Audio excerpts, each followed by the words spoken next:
மனநல பிரச்சனைகளும் இன்ஸ்டாகிராம் ஐடிகளும் என்ன நடந்து கொண்டிருக்கிறது சமூக வலைதளங்களில்?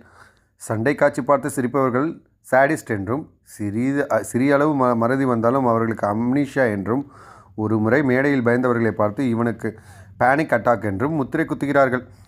மனநலம் குறித்த ஒரு விழிப்புணர்வு ஒரு பக்கம் பாசிட்டிவாக வளர்ந்து கொண்டிருக்க, மறுபக்கம் இல்லாத பிரச்சனைகளை இருப்பதாக சொல்வது, சிறிய பிரச்சனைகளை பெரிய மனநல பிரச்சனையாக நினைத்து கொள்வது என இந்த இளம் தலைமுறையினரிடம் மனநல பிரச்சனைகள் ஹேண்டில் செய்வதில் சிக்கல் இருக்கிறது என்கிற உளவியலர் சுஜித் ஜீவி தொடர்பாக பேசினார். ஜெராக்ஸ் எடுக்க செல்கிறேன், ஸ்கூட்டி ஓட்டி பழகிறேன், ஜிபே அனுப்புகிறேன் என்று சில ஃப்ரெண்ட்ஸ்களிடம் பெயரை வைத்து செயல்பாட்டிற்கான பெயரையை பேச்சு வழக்கில் மக்கள் நாம் உபயோகப்படுத்தி வருகிறோம்.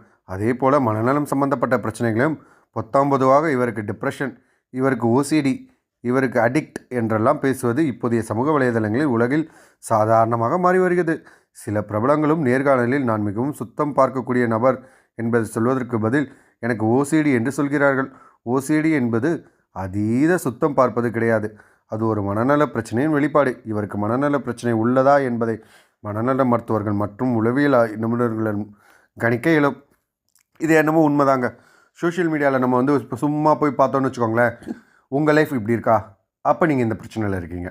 நீங்கள் இப்படி இருக்கீங்களா, அப்போ நீங்கள் இந்த பிரச்சனையில் இருக்கீங்க. நீங்கள்